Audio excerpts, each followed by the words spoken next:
لما كلب يعضك في الشارع، واللي بيحب الكلاب يعمل قلب، واللي بيخاف من الكلاب يعمل قلب مكسور ويعيط، وكله يكتب في كومنت بيحب الكلاب اكتر ولا بيحب القطط. يستر يا رب. الواد نزل لحد دلوقتي لسه ما جاش، نزل يجيب لي حاجات ولسه ما جاش لحد دلوقتي. يا ترى انت فين يا زمايكا؟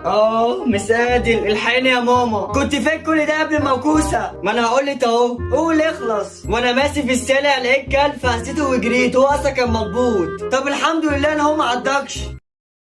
ايه ده؟ ما انا لما دليت لقيت كلب تاني في وشي لسه بدلي منه، قمت واقع على وشي فعديه من يا لهوي.